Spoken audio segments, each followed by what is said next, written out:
ভাই এটা নিচে দাঁড়ালে আমি মরুম না, ঝুঁকিপূর্ণ ভ্রমণ দিচ্ছে না সর, মানে এটা নিচে আজকে মরুম। 2 বছরের সম্পর্ক 2 দিন শেষ দেয়।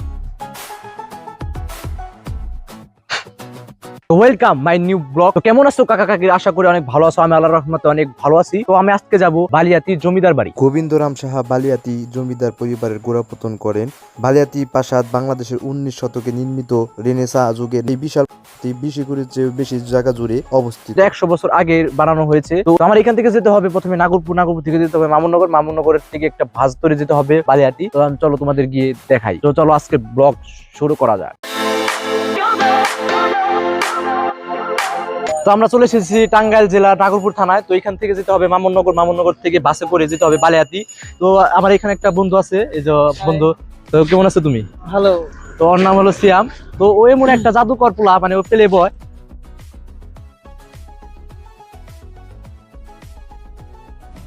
সেন্ট্রি, ওকে হাজতে বন্দি করো। মজা করলাম, আসলে ও অবিবাহিত মেয়েদের মানে পাগল করে ফেলে। কিভাবে যে করে আমি জানি না। আমাদের একটা গার্লফ্রেন্ড নাই, আর গার্লফ্রেন্ডের অভাব নাই। তো এটা কিভাবে করে তো জানি না। তো এখন যাবো মামুননগর, মামুননগর গিয়ে আমি বাসে উঠে বালিয়াতি গিয়ে তোমাদের দেখাবো। তো আমরা যাচ্ছি বাংলাদেশের ভিআইপি গাড়িতে যাচ্ছি। এখন ভিআইপি গাড়িটা আপনাদের দেখাচ্ছি।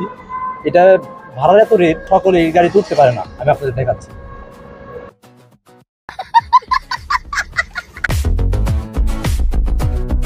তো আমি পুরা বাস রিজার্ভ করেছি। আমরা 3 জন যাবো বালিয়াতি। বালিয়াতি গিয়ে তোমাদের দেখাবো। আমার টাকা পয়সার তো অভাব নেই, এই জন্য আমি পুরা বাস রিজার্ভ করে ফেলেছি। আস্তে বলো, বাসালা শুনলে নামিয়ে দিবে। চুপ করো, ক্যামেরার সামনে দিবে দোষ।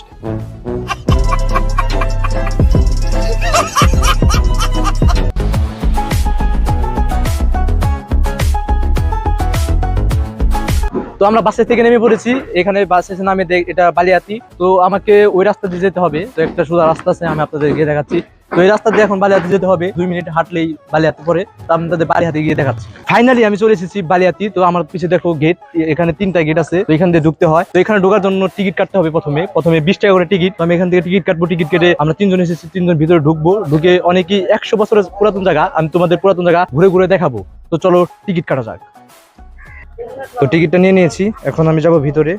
তো টিকিট আগে 20 টাকা করেছিল, এখন 30 টাকা করেছে। তো যাই হোক, এখন যাবো ভিতরে। ভিতরে গিয়ে আপনাদের দেখাচ্ছি।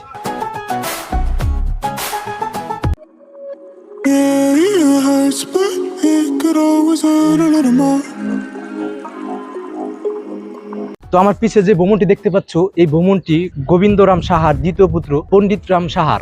12টি কক্ষ আছে, কিন্তু এখানে আমার 12টি হারামি বন্ধু থাকে না। এই জন্য আমি এখানে ভিডিও বানিয়ে মজা পাচ্ছি। মূলত এই ভবনটি প্রশাসনিক ও ব্যবসায়িক কাজে ব্যবহৃত হতো। এই ভবনটি দোতলা বিশিষ্ট। এখানে দোতলায় জাদুঘর, বর্তমান সময়ে জাদুঘর করা হয়েছে। আমি জাদুঘরে গিয়ে আপনাদের দেখা। তো আমরা এখন নিচতলায় যাচ্ছি। এটা হলো নিচতলার রুম। লোহার সিন্ধুক, এটি 18 শতকে নির্মিত। এখানে জমিদাররা তাদের মূল্যবান জিনিসগুলো রাখছে। তো জাদুঘর দোতলা, এখন আমি জাদুঘরে যাব।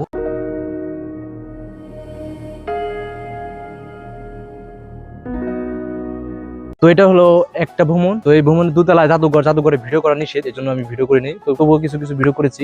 তো এই পাশে আরেকটি ভ্রমণ আছে, ওই ভ্রমণে যাই। ওইখানে নাট্যমঞ্চ আছে, ওইখানে গিয়ে আপনাদের দেখাচ্ছি।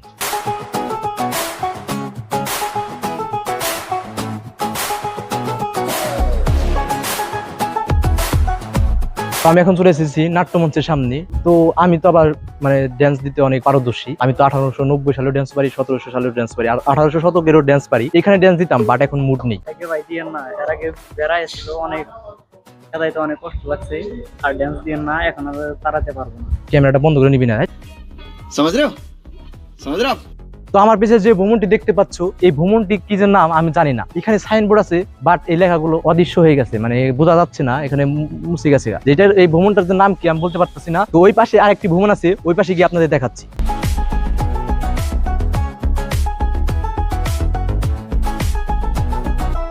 তো আমার পিছে যে ভ্রমণটি দেখতে পাচ্ছ, এটা মনে হয় কোনো মেয়ে পছন্দ করে ডিজাইন করেছিল, এই জন্য দেখো পিঙ্ক কালার। আপনার বুদ্ধি ভালো। এই ভ্রমণটি গোবিন্দরাম সাহার 4র্থ পুত্র গোপাল রাম সাহার ভ্রমণ। তো এই ভ্রমণে 23টি কক্ষ আছে। এটা 3 তলা বিশিষ্ট। তো এটা দেখতে অনেকই পুরাতন, অনেকই জোস একটা জিনিস, অনেকই সুন্দর। তো দেখো এই মানে এখনকার যে বিল্ডিং আর এই বিল্ডিং এর সাথে যদি তুলনা করা হয়, এখনকার বিল্ডিং কিন্তু 30-40 বছর টিকলেই শেষ হয়ে যায়। আর এগুলো বিল্ডিং, এগুলো ভ্রমণগুলা 100-150 বছর হয়ে গেছে, তবুও কিছু হয়নি। দেখো এখনো শক্তিশালী আছে। তো এটা ছিল সামনের পাশে। এখন যাবো আমরা পিছন ছাদ। ভিতরে পুকুর আছে, পুকুরগুলো আমি দেখাবো। ভিতরে জমিদার ভ্রমণগুলো আছে। তো আমি ভিতরে গিয়ে আপনাদের দেখাচ্ছি।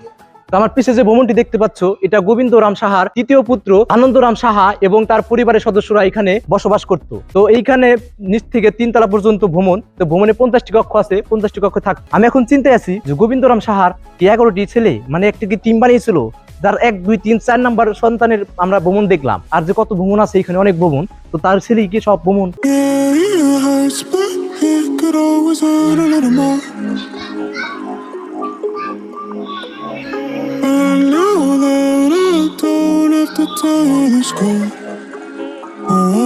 পুরাতন, অনেক পুরাতন পুকুর। তো দেখো এখানে রানীর গোসল করতো।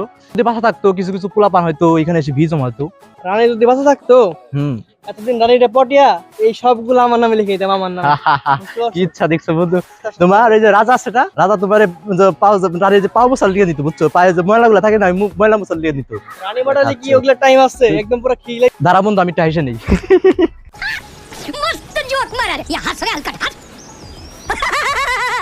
বন্ধু ওইখানে গেলে যে ফিলটা হবে, আর সাথে গার্লফ্রেন্ড থাকলে তো কোনো কথাই নাই। ওই জায়গা বন্ধু, ওই জায়গা বন্ধু কি আমি জানি বন্ধু, চল তোর গার্লফ্রেন্ড নিয়ে ঘুরাবো তোকে। তো আমরা এখন বন্ধু যে জায়গা পছন্দ করেছি ওই জায়গায় যাচ্ছি। তো এখানে এসে বিন্দাস বিন্দাস কি বলবো ভাই, মনটা ভালো হয়ে গেল। তো এইখানে অনেক পুরাতন জায়গাগুলো দেখলে অনেক ভালো লাগে। তো এখানে এসে আমারও মনটা অনেক ভালো হয়ে গেছে। তো আমি এখন বন্ধুর পছন্দের জায়গা ওই জায়গা পছন্দ করেছে, ওই জায়গায় গিয়ে আপনাদের দেখাচ্ছি।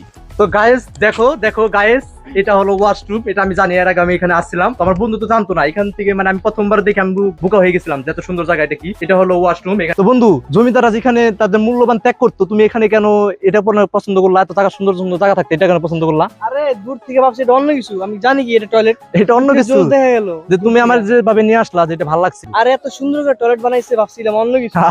তো এইখানে আগের যুগের মানুষগুলা তারা এখানে খুব আনন্দের সহিত মানে মূল্য ত্যাগ করতো। হ্যাঁ, তো জায়গাটা জোস ভাবছি, পরে দেখি যে টয়লেট দেখছেন। আগেকার টয়লেটও মানুষ পছন্দ করতো। আগেকার মানুষ মানে যে কেউ এসে যদি ওই মানে আমরা যেখান থেকে ভিডিওটা করছি ওইখান থেকে যদি এটা দেখে যে কেউ পছন্দ করবে, কিন্তু কাছে এসে দেখলে দেখবে যে জমিদাররা তাদের এখানে মূল্য ত্যাগ করতো। আমরা মলমূত্র ত্যাগ করি আর জমিদাররা মূল্য ত্যাগ করতো, মানে ওইটা মলমূত্রই, কিন্তু তাদের জমিদারের বাসায় একটু ভিআইপি আছে না, জমিদার যদি একটু ভিআইপি বলে পড়তে হবে না, এই জন্য আমরা মূল্য ত্যাগ বললাম।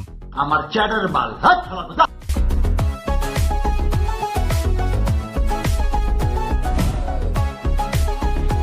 সাইডে চলে এসেছি। তো এখানে দেখো কত সুন্দর জায়গা, পুরা ভিউ ভাই, সেই ভিউ দেখো। 2 সাইড দিয়ে জমিতে পারি, মাঝখান দিয়ে রাস্তাটা অনেক সুন্দর। এখানে অনেকই ভালো লাগছে। এখানে দেখো কি ভিউ ভাই, এখনকার যুগে এরকম ভিউ বানানো অনেক কষ্টকর। তো দেখো এই জমিদার ভবনটি 100-150 বছরের পুরাতন, বাট এখনো কিছু হয়নি, এটা মেরামত করা হয়নি, তো এখনো টিকে আছে। আর এখনকার যে বিল্ডিং গুলা বানায় 40-50 বছর টিকে থাকাই কষ্ট। আগেকার ইটও মজবুত ছিল, আগেকার মানুষও মজবুত ছিল, মানুষ বেশি দিন বাঁচতো, কাজকর্ম শক্তিশালী ছিল। আগে কোনো 2 নাম্বারই ছিল না, কিন্তু এই বিল্ডিং গুলো এখনো টিকে আছে। আর এখনকার মতো যদি 2 নাম্বারে থাকতো এই বিল্ডিং গুলো আর দেখতে পারতাম না, শুধু দেখতে পারতাম ইট ভাঙ্গা। তো জমিদার বাড়ি যদি কেউ আসে, তো একটা জানলা পাশ আছে, আর একটা আছে যে এখানে এই জায়গায় এসে ছবি তুলবেই, সবাই ছবি তুলবে। তো আমিও ছবি তুলবো, ইনস্টাগ্রামে আপলোড দিয়ে দিব, আপনারা দেখেন।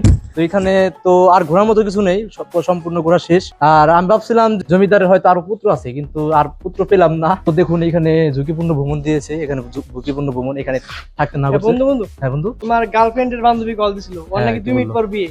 কি বলছ বন্ধু? মিথ্যা কথা বলছ? হ্যাঁ 2 মিনিট পর বিয়ে। না তুই কি আমার সাথে মজা করে প্র্যাঙ্ক করতেছিস? এটা একবার বান্ধবীর নাম্বার ভাই, 2 বছর সম্পর্ক শেষ হয়ে যাবো। 2 মিনিটের পর বিয়ে ভাই, এটা নিচে দাঁড়ালে আমি মরুম না? ঝুঁকিপূর্ণ ভ্রমণ দিছে না সর, মানে এটা নিচে 2 বছরের সম্পর্ক 2 দিন শেষ দেয়। বন্ধু বিল্ডিংটা পড়ে গেল কিন্তু। বন্ধু গার্লফ্রেন্ড জীবনে মেলা আইবো ভাই। প্র্যাঙ্ক করলাম তোমাদের সাথে, কেউ আবার ইমোশনাল হয়ে কান্না করো না। তো আজকে ব্লগটা এই পর্যন্ত। কেমন লাগলো ব্লগ কমেন্ট করে জানাও। আমার এখানে এসে খুবই ভালো লাগছে। 100-150 বছরের পুরাতন বিল্ডিং গুলো এখনো কেমন করে তাজা আছে, মানে এই বিল্ডিং গুলো দেখলে বোঝা যায় যে পুরাতন মানে কারিগরদের কিরকম কাজকর্ম ছিল। তো ভাই তোমার কেমন লাগলো? আমার ছোট ভাই আসার পরে দেখি খালি মোবাইল নিয়ে ব্যস্ত, মোবাইল নিয়ে ছবি তোলাই ব্যস্ত। এত সুন্দর জায়গা। তো পরবর্তী ভিডিওতে তোমার সাথে মিলবো, তো দেখা হবে। আর আমার গার্লফ্রেন্ডের বিয়ে খেতে আসবেন। টাটা।